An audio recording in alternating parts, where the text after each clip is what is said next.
प्रदेश की राजनीति में अगर किसी सीट की सबसे ज्यादा चर्चा है तो वो है उचाना सीट। विधानसभा चुनाव की घोषणा होते ही सीट पर राजनीतिक सरगर्मियां तेज हो गई हैं। हरियाणा में अपने खिसकते जनाधार को बढ़ाने की कवायद जननायक जनता पार्टी ने शुरू कर दी है। दुष्यंत पहले ही स्पष्ट कर चुके हैं कि जजपा की चाबी से ही सत्ता का ताला खुलेगा। ऐसे में जजपा ने भी ये स्पष्ट कर दिया कि उचाना से मुख्यमंत्री का कैंडिडेट उतारा जाएगा। वीरेंद्र सिंह परिवार और चौटाला परिवार के बीच खींची लकीरों से दोनों परिवार एक दूसरे को टारगेट करते रहते हैं। उचाना विधानसभा सीट पर दौरे कर रहे पूर्व उप मुख्यमंत्री ने जमकर वीरेंद्र सिंह पर निशाना साधा। पत्रकारों के सवाल का जवाब देते हुए दुष्यंत का कहना था कि आप वीरेंद्र सिंह के मुंह पर माइक लगाकर ये पूछ लो कि 4 साल 6 महीने आपको गला फाड़ते हो गए कि दुष्यंत उचाना से नहीं लड़ेगा, अब वो लड़ रहा है तो आप क्यों घबरा रहे हो। आप वीरेंद्र सिंह जी के मुंह पे माइक लगा के पहले ये पूछ लो जी 4 साल और 6 महीने आपको गला फाड़ते हुए हो गए कि दुष्यंत उचाना से नहीं लड़ेगा, अब वो लड़ रहा है, आप क्यों घबरा रहे हो। हमारा गठबंधन रहे, मजबूत रहेगा और आगे चलेगा, उनको घबराने की जरूरत नहीं है। वो ये सोच ले कि अभी तो उनको जनता को ये जवाब देना है कि उनके बेटे ने किसान आंदोलन में ट्रैक्टर रैली निकाली। उनका बेटा ही था पार्लियामेंट का सदस्य जिनने किसान आंदोलन के जो 3 बिल थे उन पे वोट दी।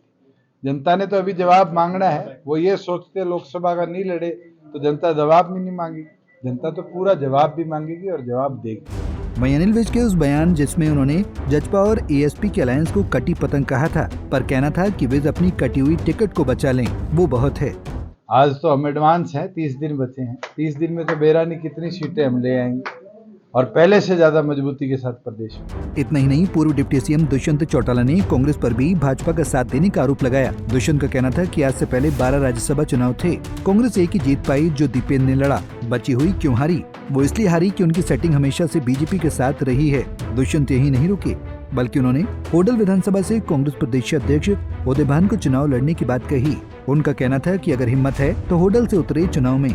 उदय भान जी अपनी सोचे और हिम्मत है तो फिर होडल विधानसभा से अपना नॉमिनेशन के लिए कांग्रेस में आवेदन लेके टिकट भी ले। हमारी ना सोचे कि किसका के होगा।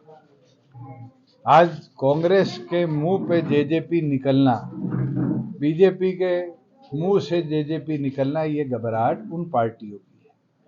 माहौल बनना शुरू हो चुका। पिछली बार भी 15 दिन में प्रदेश में माहौल बना था और हम 10 सीटें जीते थे।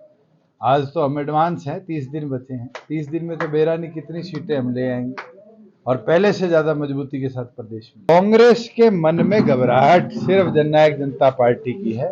ये तो दोनों मिलके चुनाव लड़ते हैं। इस बार का राज्यसभा उदाहरण है और ये राज्यसभा नहीं, इनने तो इसी तरीके से आज से पहले 12 राज्यसभा चुनाव है। कांग्रेस एक क्यों जीत पाई जो दीपेंद्र लड़ा, बची क्यों हारी।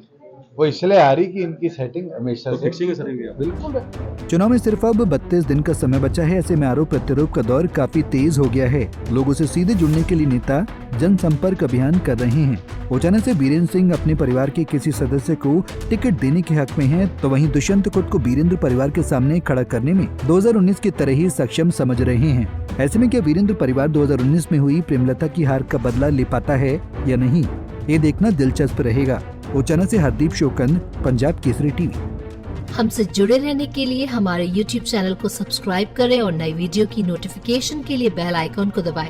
अगर आप ये वीडियो Facebook पर देख रहे हैं तो लाइक जरूर करें और ज्यादा से ज्यादा शेयर करें। धन्यवाद।